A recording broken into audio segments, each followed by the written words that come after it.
Sir, हाँ बोलो। ये केए का जो अलॉटमेंट आया है उसमें अभी आगे शेड्यूल कैसे रहेगा? ये चॉइस 1 to 4 वो थोड़ा कंफ्यूजिंग है, थोड़ा क्लैरिफाई करके देंगे इसको।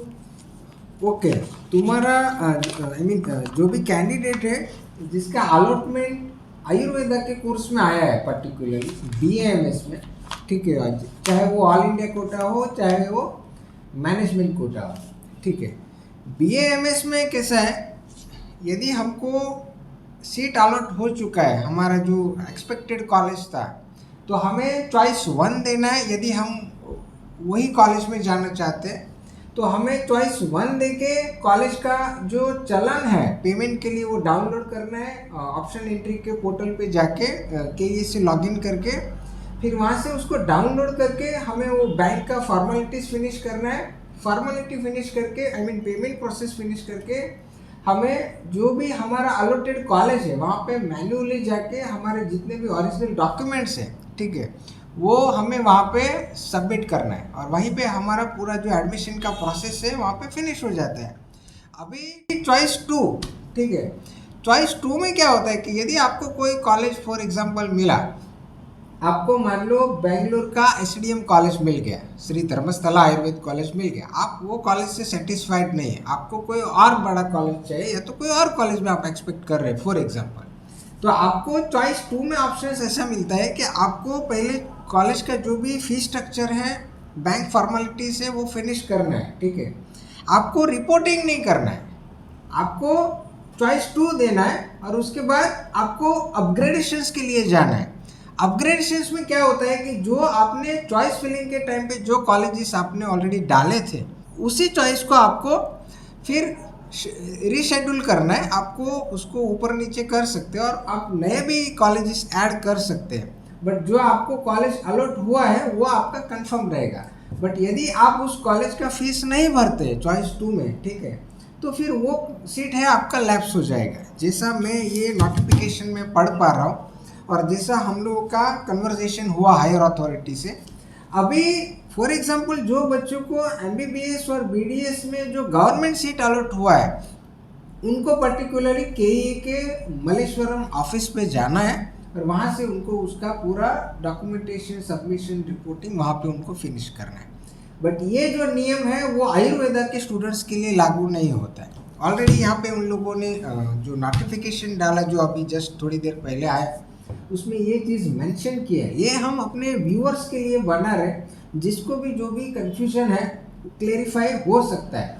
अभी चॉइस 3, ठीक है, चॉइस 3 में क्या रहेगा, चॉइस 3 में यदि कोई कैंडिडेट सेटिस्फाइड नहीं है, फॉर एग्जांपल उसको अभी जो सीट अलॉट हुआ है वो उससे सेटिस्फाइड नहीं है, बाय मिस्टेक उसने चॉइस दे दिया था और उसको वो संतुष्ट नहीं है, तो वो अफोर्ड नहीं कर सकता है फीस, तो वो सीट वो छोड़ सकता है। उसको अपग्रेडेशन करने का कोई ज़रूरत नहीं है क्योंकि वो फ़ी ही नहीं पे कर रहा है। उसको चॉइस 3 में वही कॉलेज उसको सेकंड टाइम नहीं मिलेगा, ठीक है, ये एक ड्रॉबैक है। दूसरा, चॉइस 3 का जो भी रूल्स है स्पेशली पार्टिसिपेशन करने का, वो ये जो नोटिफिकेशन है केई का उसमें वो प्योरली क्लैरिफाई नहीं किया है, स्पेशली आयुर्वेदा के कोर्सेज के लिए। पॉसिबिलिटी आने वाले दिनों में आपको ये अपग्रेडेशन मिले शायद। और चॉइस 3 में मेरा यही कहना है कि यदि आपको फर्स्ट राउंड में जो कॉलेज अलॉट हुआ है आपको ऐसा लग रहा है कि कॉलेज सही है तो आप आगे बढ़ जाओ, ठीक है। आने वाले भविष्य में कट ऑफ बहुत हायर जाने का मैक्सिमम चांसेस है, ठीक है। चॉइस डालने का यदि आपको ऑप्शंस मिल रहा है आप फ्रेश चॉइस डालो, ऑप्शन एंट्री डालो और वो टाइम पे आपको जो भी कॉलेज में एडमिशन लेना है उसी कॉलेज को आप टारगेट करके उसी का ऑप्शन एंट्री पे आप ध्यान। अभी देखो जो चॉइस 4 है ना, जो ऑप्शन 4, ठीक है, उसमें स्टूडेंट्स को क्या करना है, यदि वो ये अलॉटेड सीट से संतुष्ट नहीं है उसको आगे काउंसलिंग में कभी पार्टिसिपेट करना ही नहीं है, ठीक है। सिंपली चॉइस 4 डाल दे, वहीं पे वो काउंसलिंग से बाहर हो जाए, फिनिश, उसको कोई आगे का झंझट नहीं करना है।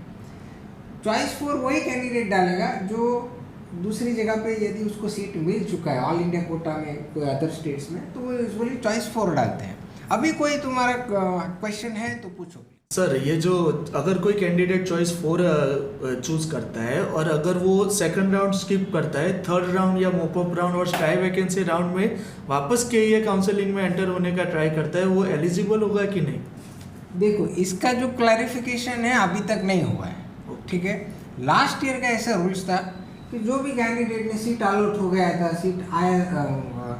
सीट नहीं मिला था, वो सभी कैंडिडेट्स को मॉप अप राउंड्स ने वैकेंसी राउंड में पार्टिसिपेट करने के लिए KEA ने ऑफिशियली अलाउड कर दिया था। जिन लोगों ने फीस भर भी दिया था उनको भी KEA ने फीस रिफंड करके वापस से दूसरे राउंड में पार्टिसिपेट करने के लिए अलाउड कर दिया था, ठीक है। तो ये ऑप्शन लास्ट ईयर तो क्रिएट किया गया था।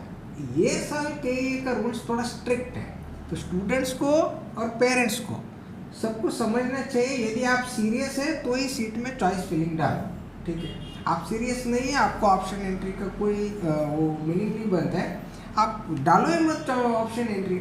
शेड्यूल जो आया है, ठीक है, कि अलॉटमेंट के बाद आगे का प्रोसेस क्या करना है, तो यहाँ पे देखो आप कल से ये पूरा शेड्यूल स्टार्ट हो रहा है, ठीक है।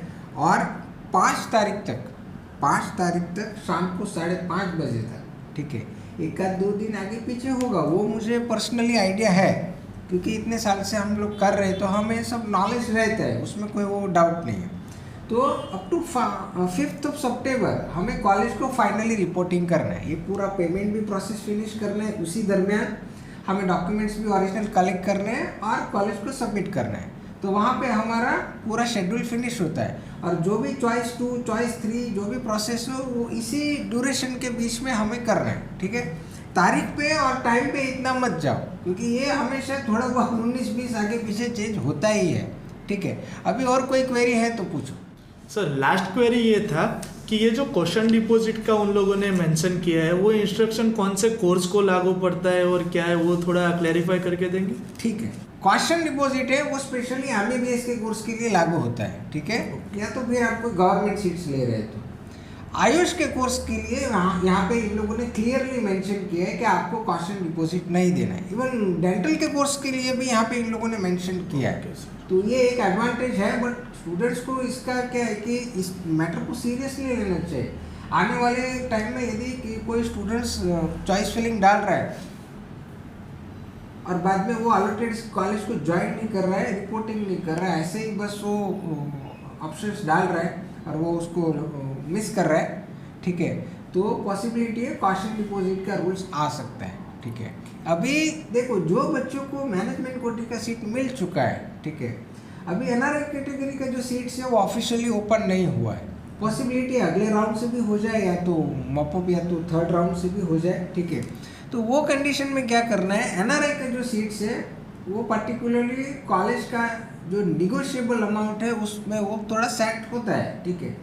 तो आप NRI के सीट्स के लिए भी जब वो फाइनली ओपन हो जाएंगे तो आप उसका भी ऑप्शन एंट्री चॉइस फिलिंग डालो, और उस सीट्स के लिए पर्टिकुलर जो भी कॉलेज आपका टारगेट है, ठीक है, जहाँ पे आप लेना चाहते हो एडमिशन्स, वहाँ पे आप प्रोसेस कर सकते हो, ठीक है।